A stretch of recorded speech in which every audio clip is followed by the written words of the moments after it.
کہ دو آنریبل جج صاحبان کا فیصلہ آیا جو ریزرو سیٹس کے حوالے سے کیس سنا گیا تھا، جس میں سنی اتحاد کونسل سپریم کورٹ گئی تھی اور انہوں نے اس فیصلے کو چیلنج کیا تھا کہ جو ریزرو سیٹس کا فیصلہ پشاور ہائی کورٹ کا تھا اس پر سوالات اٹھائے تھے۔ تو کل جب یہ فیصلہ آیا تو کسی کو اس پر حیرانی نہیں ہوئی کہ جو تفصیلی فیصلہ دیا گیا ہے سپریم کورٹ کے دو آنریبل جج صاحبان کی طرف سے، جسٹس امین الدین خان اور جسٹس نعیم افغان کی طرف سے، اور معمول یہی ہے کہ جب ایک فیصلہ سنایا جاتا ہے تو اس کے 15 دن کے اندر اندر تفصیلی فیصلہ جو ہے وہ منظر عام پر آ جاتا ہے۔ سپریم کورٹ کے دو آنریبل جج صاحبان کے تفصیلی فیصلے میں جنہوں نے اختلافی نوٹ لکھا تھا، انہوں نے اس بات کا بھی ذکر کیا ہے کہ کیا وجہ ہے کہ باقی جج صاحبان کی طرف سے ابھی تک تفصیلی فیصلہ کیوں جاری نہیں کیا گیا۔ یہ بات بھی قابل ذکر ہے کہ آئین کے کچھ آرٹیکلز جو ریزرو سیٹس کو ڈیل کرتے ہیں، مخصوص نشستوں کے حوالے سے بات چیت کرتے ہیں، ان آرٹیکل سے باہر جا کر یہ فیصلہ لکھا گیا ہے۔ یعنی سپریم کورٹ کے آنریبل دو جج صاحبان نے اپنے تفصیلی فیصلے میں جو اختلافی نوٹ لکھا ہے، انہوں نے اس بات پہ بھی سوال اٹھایا کہ 15 دن گزر جانے کے باوجود اکثریتی فیصلہ جو ہے وہ تفصیلی فیصلہ جاری کیوں نہیں کیا جا سکا۔ اور یہ بات بھی درج ہے کہ تحریک انصاف نہ اس میں پارٹی تھی، نہ درخواست گزار تھی، نہ کورٹ کے سامنے موجود تھی، نہ ان کو سنا گیا، نہ پوچھا گیا۔ تو کس طریقے سے ان 81 ممبران کو ریلیف دے دیا گیا جنہوں نے عدالت کے سامنے کوئی ایفیڈیوٹ جمع نہیں کرایا تھا، جو عدالت کے سامنے درخواست گزار کی حیثیت سے موجود نہیں تھے، جنہوں نے کوئی اپنا حق عدالت سے مانگا نہیں تھا، اور وہ لوگ جو مخصوص نشستوں پر منتخب ہو کر اسمبلی کا حلف اٹھا چکے، ان کی رکنیت ختم کر دی، مگر اس رکنیت کو ختم کرنے سے پہلے کے جو مراحل تھے وہ قانونی طور پہ اپنی جگہ موجود ہیں۔ یہ کیسے ممکن ہے کہ آپ ریزرو سیٹس، مخصوص نشستوں پہ الیکٹ ہونے والی خواتین اور اقلیت ممبران کو ان کی سیٹوں سے تو آپ فارغ کر دیں، مگر ان کی حلف لینے سے پہلے، ممبر بننے سے پہلے کے جو مراحل ہیں ان کو قانونی طور پہ ایڈریس نہ کیا جائے؟ یہ بڑے اچنبے کی بات ہے، اور یہ بہت بڑا سوالیہ نشان ہے کہ آنریبل دو جج صاحبان سپریم کورٹ کے یہ فرما رہے ہیں کہ آرٹیکل 175 اور 185 میں جو دائرہ کار، جو دائرہ اختیار تفویض کیا گیا ہے، اس سے باہر جا کر اکثریت نے فیصلہ دیا ہے۔ اور نہ صرف یہ، انہوں نے آئین کے آرٹیکل 51 کی، آرٹیکل 63 کی، آرٹیکل 106 کی بات کی ہے کہ یہ آئین کے آرٹیکلز کو معطل کرنا پڑے گا اس فیصلے پر عمل درآمد کرانے کے لیے۔ اور حقیقت بھی یہی ہے کہ یعنی وہ ممبران جو سنی اتحاد کونسل کے ممبر ہیں وہ کہہ ہی نہیں رہے کہ ہم نے پارٹی چینج کرنی ہے، تو کیا یہ فلور کراسنگ ہوگی کہ جب وہ ہاؤس میں سنی اتحاد کونسل سے اٹھ کے تحریک انصاف کی صفوں میں بیٹھیں گے؟ کیا یہ آرٹیکل 62(1)(f) کی وائلیشن نہیں ہوگی؟ کیا آرٹیکل 63 کی وائلیشن نہیں ہوگی؟ یہ کیسے ممکن ہے کہ آپ فلور کراسنگ کریں؟ ایک پارٹی کا آپ ایفیڈیوٹ دے چکے، کیا مستقبل کے اندر بھی اس بات کو جواز بنایا جائے گا کہ جو بھی member of parliament floor crossing کرنا چاہے اور پارٹی چینج کرنا چاہے وہ اس فیصلے کا سہارا لے کے کیا پارٹی چینج کر سکے گا؟ اور سب سے بڑی بات یہ کہ یہ دو آنریبل جج صاحبان سپریم کورٹ کے جنہوں نے یہ اختلافی نوٹ لکھا ہے اور تفصیلی فیصلہ جاری کیا ہے، اس میں انہوں نے یہ بھی کہا ہے کہ سنی اتحاد کونسل کا وجود ہی نہیں تھا پارلیمان کے اندر، حتیٰ کہ سنی اتحاد کونسل کے چیئرمین صاحبزادہ حامد رضا صاحب نے بھی آزاد حیثیت سے الیکشن لڑا۔ اب اس پہ بھی آئین بھی کلیئر ہے، قانون بھی کلیئر ہے۔ آئین یہ کہتا ہے کہ وہ سیاسی جماعتیں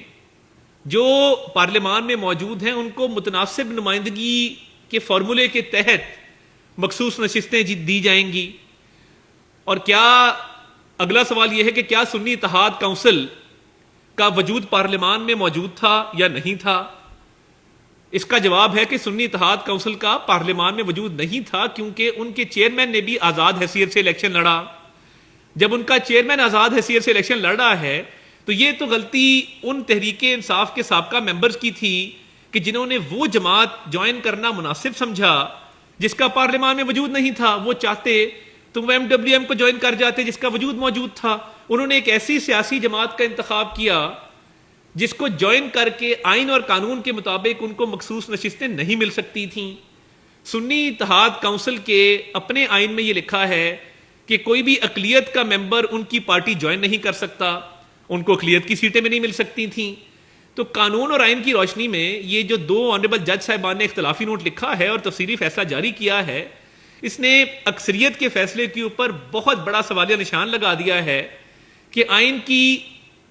جو آرٹیکلز ہیں ان کو معطل کرنا پڑے گا اس فیصلے کو پر عمل درآمد کرانے کے لیے، اور اس کے ساتھ ساتھ آئین کے دو آرٹیکلز میں جو دائرہ کار دائرہ اختیار تفویض کیا گیا اس سے باہر جا کے یہ فیصلہ کرنا پڑے گا۔ تو یہ جو کلاک ریورس ہوا ہے، ہم تو یہی کہہ رہے تھے پہلے دن سے کہ نہ صرف کلاک ریورس کیا گیا ہے، کلاک ریورس کرنے کے ساتھ ساتھ وہ ریلیف دیا گیا ہے جو مانگا نہیں گیا تھا، اور ریلیف ان کو دیا گیا ہے جو مانگنے آئے بھی نہیں تھے۔ یعنی یہ دو چیزیں ہیں، ریلیف دیا گیا بغیر مانگے، ریلیف دیا گیا وہ موجود ہی نہیں ہے، وہ ریلیف مانگنے آئے ہی نہیں ہیں، ان کو ریلیف دیا گیا۔ نہ وہ ریلیف مانگنے آئے جن کو ریلیف دیا گیا،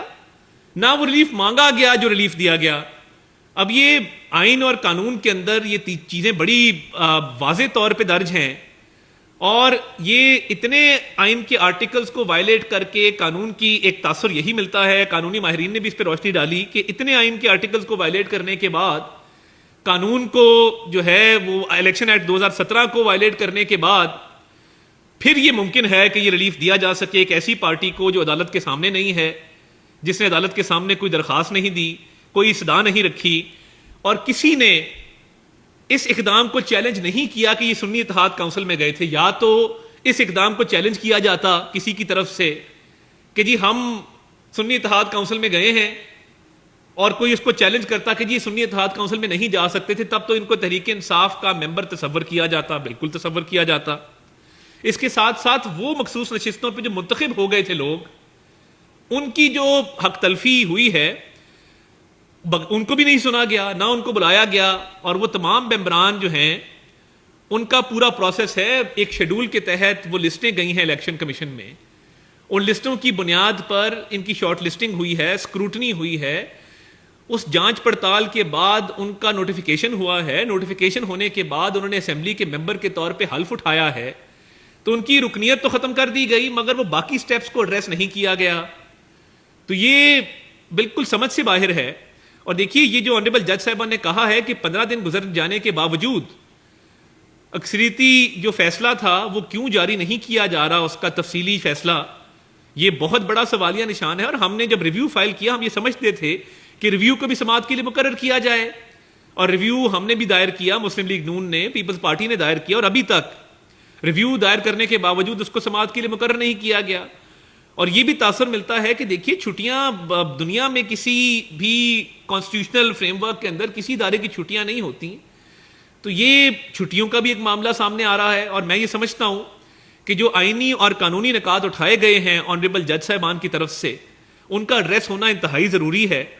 اور انہوں نے جو آئین کے آرٹیکلز کی